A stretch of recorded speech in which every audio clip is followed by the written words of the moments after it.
Apologies, I'm kind of giddy these days because we're back at the rink and we have games to talk about starting on Friday night for the Prospects Challenge. Welcome back here on Sabres Live with Marty. I'm Brian. We're joined by Erik Johnson, first overall pick in the 2006 draft, Stanley Cup winner with Colorado, first year with the Buffalo Sabres. Welcome. How are you? I'm good, guys. Thanks for having me. You know what?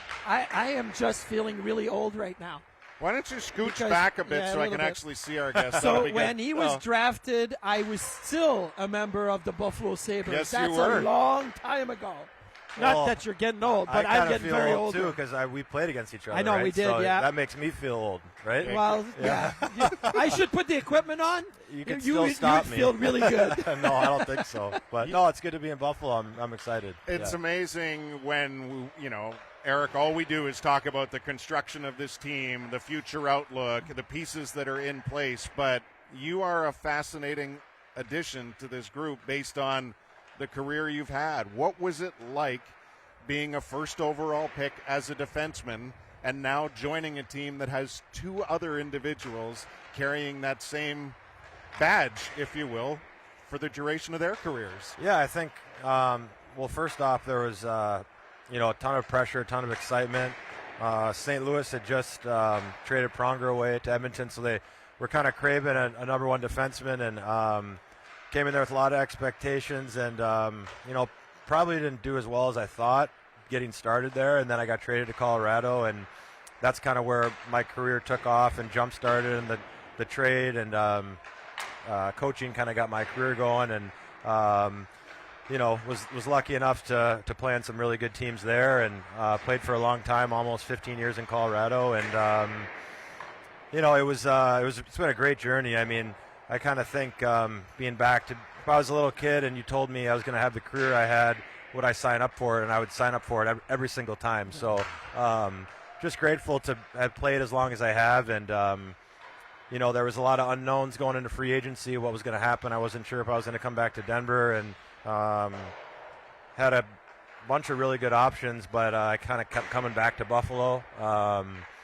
They were super genuine and aggressive in their pursuit of me, and I think, like you mentioned, with the 2D that they have, Darlene and Power, I just, that's going to be a stacked blue line for a long time. And then Samuelson, who, I think more and more people are starting to hear about and know how good he is. It was very appealing to me to come sign and help these guys out. I mean, they don't need a ton of on ice help.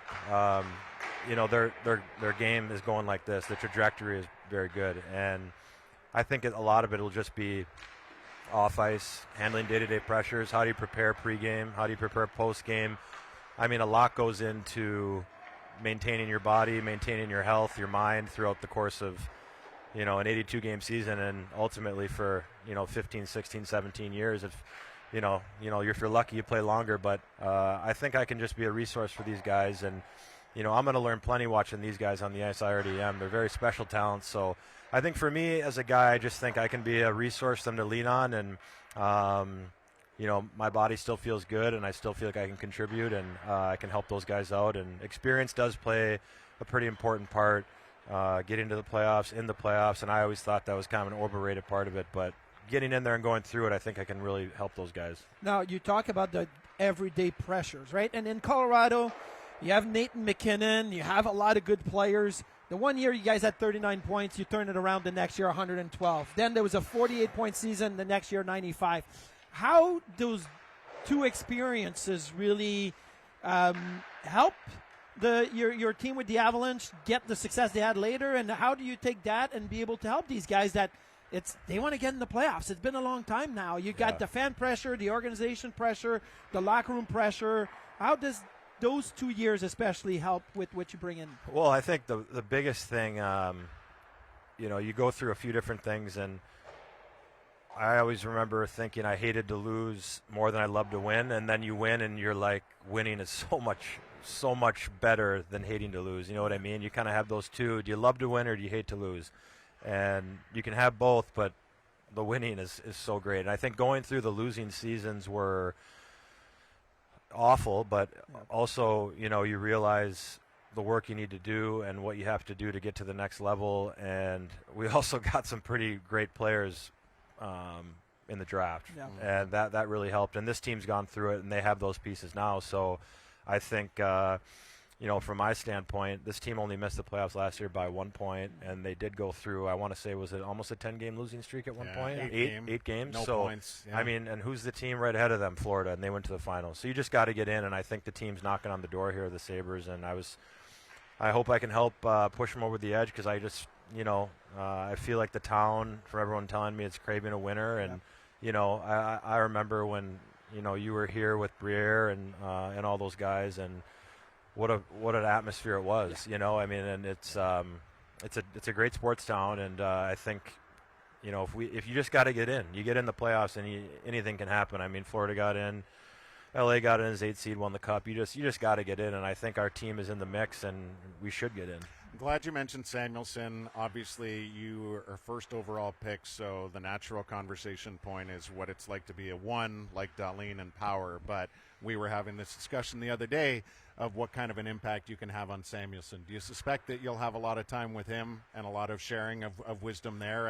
And has that even been brought up to you before you got on the ice with Matthias? I mean, I'm just really trying to build a relationship off the ice, and then I think the on-ice stuff will come, that chemistry. I think, I just want these guys. I remember being a young guy and being super intimidated around older guys, and the difference is I'm kind of the new guy, but I am the veteran in a way, so I do have some knowledge to share. But, from my standpoint, when we had Makar and Biron and all these guys come in, I just wanted them to feel super comfortable, because if you're comfortable, you're going to be more productive, and then you're going to be a better player on the ice, and you don't want to be tiptoeing around the locker rooms.